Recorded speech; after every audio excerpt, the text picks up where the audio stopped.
Hi everybody. I wanted to take a moment to talk to you about the importance of using good, scholarly, academic, whatever you want to call it, sources when we're doing our research for our discussions, our assignments, papers, whatever whatever it is that you're doing. It's important to use good sources for a variety of reasons. One is that you want to make sure that you're getting good information. You also want to make sure that you're using challenging information. You want to make sure that you're looking into sources, research, whatever, that is appropriate for the level that you're at. You don't want to go and just say, ask your buddy, right? That's not research, that's not good research, that's not reliable research. Now the research can come, there's kind of three main areas where you can go to get research that might be useful, be reliable. And it's very situational. It's very situational. It's depending on what it is that you're doing, what it is that you're needing. If you're needing some statistics on maybe GDP, unemployment, inflation, you would want to turn to government websites. They're the ones who produce the data. You should go get it from them. You shouldn't go somewhere else to get it. You should get it from the actual government websites, because maybe the government's accurate or not, but those are the numbers that we rely on. Sometimes you might need to talk about a current event. Maybe something specific happened. Periodicals tend to be good for that. New York Times, different news channels, The Economist, Forbes, maybe places like that. Those are good for specific events. Now, a lot of these sources also have opinion pages and editorials. That's not research. That's asking your buddy.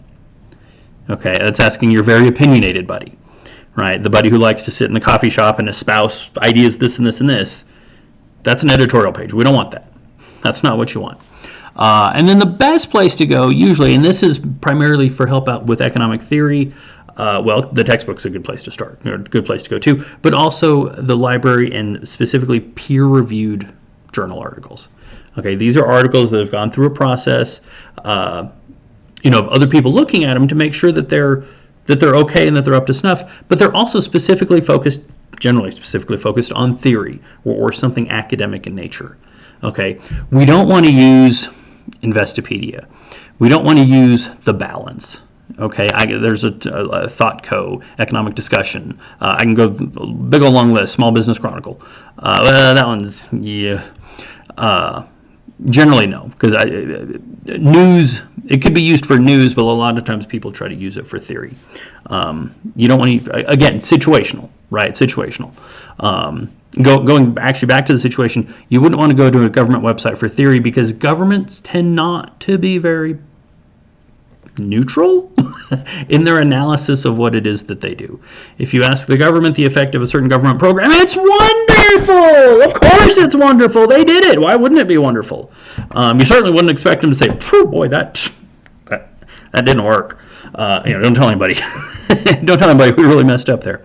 So again, situational. What is it that you're needing? Go there. Don't go to newspapers for theory. Mainly because the theory is oftentimes going to come in opinion articles, but even the general standard news articles, they don't necessarily get it right. One good example is that people who write newspaper articles don't understand what economic growth means.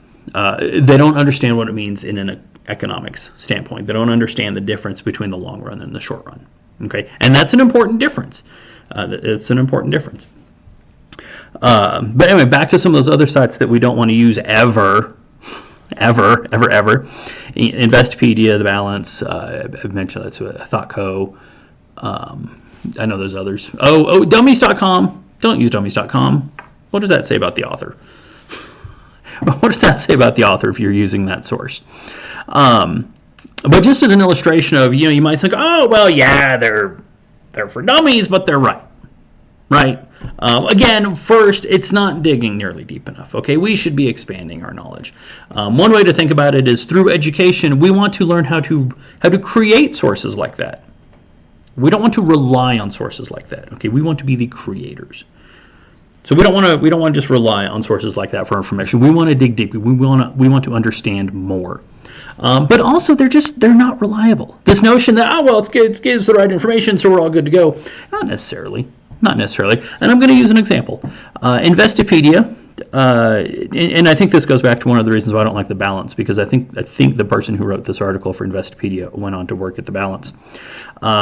If you Google a question, look up in Investopedia, whatever, about what is it that causes market fluctuations, Investopedia comes up with an article, and the article says things like government policy causes market fluctuations, international stuff, I forget how they phrase it, causes market fluctuations, supply and demand causes market fluctuations. Well, right there is sort of the giveaway that the answer is not a very good one. Okay, because supply and demand doesn't cause market fluctuations. Supply and demand is the market. Okay, things will cause supply and demand to fluctuate, and that is, aka also known as, a market fluctuation. But supply and demand doesn't cause a market fluctuation. Okay, I was actually talking about this one day with somebody, and I happened to look out my window and see something, and I thought, it would be like saying, what caused the fence to go down? What caused the fence to fall down? Wood. No, the fence is made of wood.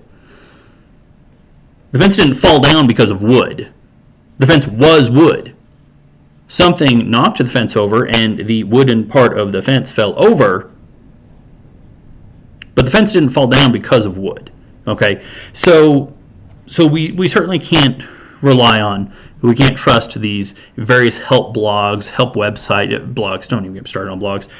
Help websites. Okay, so let's not use them. Don't use them at all. Consider this your warning. Very friendly, smiley, happy warning. Homemade painting in the back, but wrong side. Painting in the back, by the way. I didn't paint it. Mine looks like Candyland. Anyway, so let's make sure that we're doing good quality research. We're relying on good sources. And one final thing on those help websites, any information you're going to get from those, it's going to be in your textbook, pretty much. So let's start there, and let's expand out from there. But let's expand out the right way when we do our research. Okay, well, I look forward to a great class, and I will see you guys around the discussion boards.